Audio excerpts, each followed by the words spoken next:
The stock market just hit a new all-time high. And somewhere in the Persian Gulf right now, a ship captain's turning off his GPS tracker, cutting all his lights, and praying he makes it through before dawn. Yesterday, 24-hour window, only 5 ships made it through the Strait of Hormuz.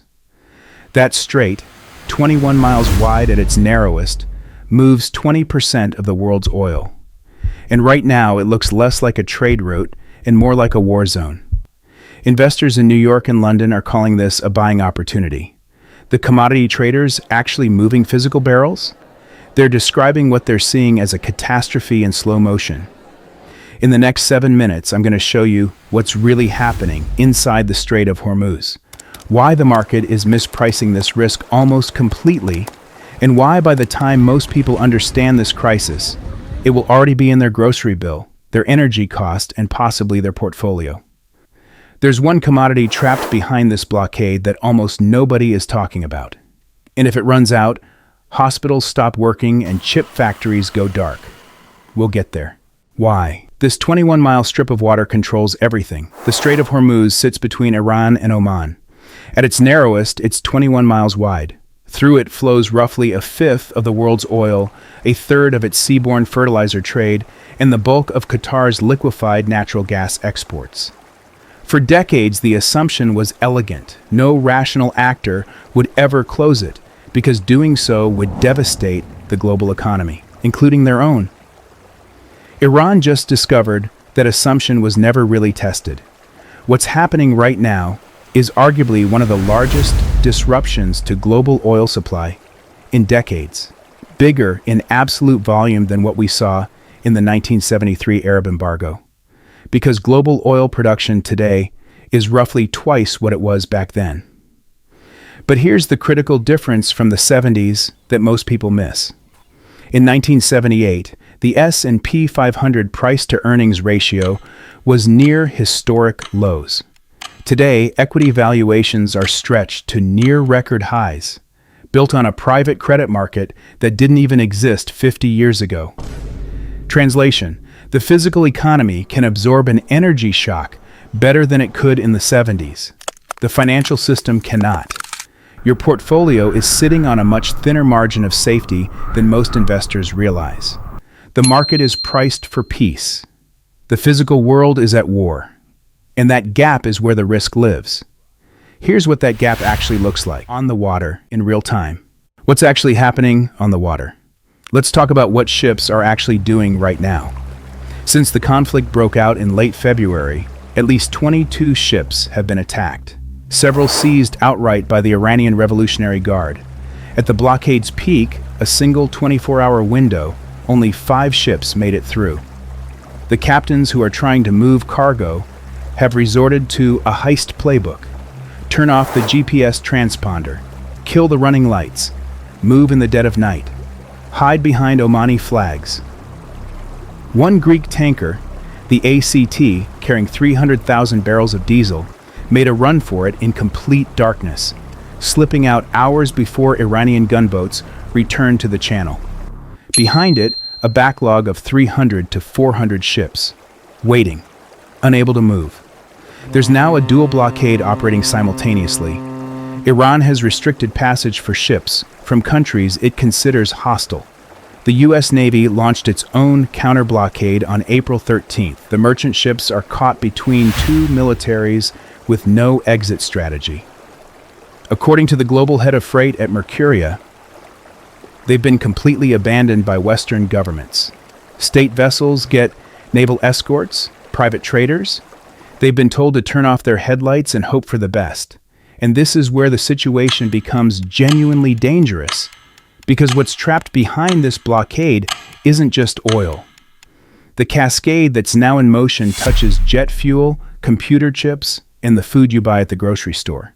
And it starts with something almost nobody is tracking. Wave 1. The fuel problem. Most people assume an energy crisis means expensive gas. It does. But that's the least interesting part of what's happening. Europe can't produce enough jet fuel to meet its own demand. Its refining capacity covers at most 70% of what airlines need. Europe is currently sitting on roughly 50 days of jet fuel reserves. If flows through Hormuz don't normalize by June, those stocks fall off a cliff. The US could theoretically help by exporting refined fuel. But if the administration bans exports to protect domestic prices, already being discussed, Europe's aviation sector runs out of runway. Literally. That's wave 1.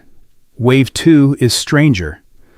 Wave 2, the invisible commodity. Qatar produces roughly a third of the world's helium. You're thinking, party balloons. That's not what helium is for. Helium has the lowest boiling point of any element. It's the only substance cold enough to cool the superconducting magnets inside MRI machines. It's used as a carrier gas in the chemical process that manufactures semiconductor chips. It's irreplaceable as a purge gas in chip fabrication cleanrooms. And you cannot ship helium by air safely. It has to move by sea. Through the strait, there is no synthetic substitute. If you run a chip fab plant or a hospital radiology department, you cannot swap it out. When the strait is blockaded, the global supply of helium is effectively strangled. Chips, MRI machines, both downstream of a 21-mile waterway. Wave 3. The food system. This one should bother everyone. Modern agriculture is essentially a system for converting hydrocarbons into edible calories. Natural gas is the primary feedstock for nitrogen fertilizers, ammonia specifically. The Strait of Hormuz handles roughly a third of the world's seaborne fertilizer trade. Before hostilities broke out in late February, anhydrous ammonia cost U.S. farmers around $800 a ton. Today, $1,050 a ton, a 30% spike in under 2 months. On top of that, diesel, which runs every tractor, combine, and transport truck, has spiked too. A recent American Farm Bureau survey found that around 70% of farmers cannot afford all the fertilizer they need for this crop cycle. The head of LNG at Vital said it plainly: "We're living on borrowed time. If this continues, the energy crisis becomes a food crisis." What this means for you? Fertilizer costs, diesel costs, and rerouted shipping rates are already locked into the supply chain. They will show up on your grocery receipt in the next 60 to 90 days, regardless of what happens diplomatically. The political response, which is basically yelling. So what's the official response? The administration sent the Interior Secretary to beg oil executives to drill more. They said no. The market chaos makes long-term capital planning impossible. If they overproduce now, and peace breaks out tomorrow, they're holding the bag in a crashed market. It's rational. It's just not what the White House wants to hear. Treasury Secretary Bessent then threatened at gas station owners to slash prices the moment crude drops. It's almost word for word what the Biden administration said to gas stations in summer 2022. Yelling at gas station owners is apparently a bipartisan American tradition. The IMF has already warned short-term inflation expectations in the U.S. have moved up. You can't yell at inflation until it goes away. And the markets are still pricing in a weekend tweet that fixes all of it. The assumption that built the modern economy is gone. For 30 years, the global economy ran on a single belief: economic interdependence prevents conflict. If everyone needs the Strait of Hormuz open to survive, no rational actor would ever try to close it. Mutual dependence was the safety net. Iran just proved that assumption was never really tested.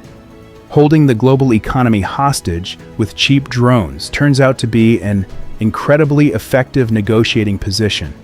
And unlike a nuclear weapon, it's leverage they can actually use. Meanwhile, the world's major economies spent the last 2 years actively dismantling the web of interdependence through tariffs, export controls, and onshoring, tearing apart the very system that was supposed to make this irrational. The U.S. Navy is no longer a neutral guardian of open sea lanes.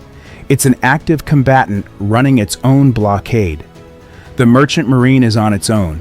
For investors, the market is pricing in a swift diplomatic resolution. Physical commodity traders, the people with actual skin in the game, are warning that even if a ceasefire holds today, the market may not return to equilibrium until 2030. That gap in expectations is where portfolios get hurt. A ceasefire tomorrow cannot undo what's already been revealed. The plumbing of the global economy is fragile in ways nobody publicly admitted. The stock market is at an all-time high. A ship captain turned off his lights last night and prayed. Fertilizer costs, locked in. Rerouted shipping rates, locked in. Helium supply crunch, already in motion. The grocery receipt in 90 days will know the truth before the S&P does. If you've already noticed prices going up somewhere unexpected, drop it in the comments. I want to see where this is hitting people first. Subscribe. Because when the next domino falls in this crisis, I'll have it broken down before the news cycle catches up. The people who understand this early make better decisions. Don't be the last to know. And if you want to understand the financial mechanism behind all of this, why the world's biggest economies are structurally unable to fix it quickly, that video starts exactly where this one ends.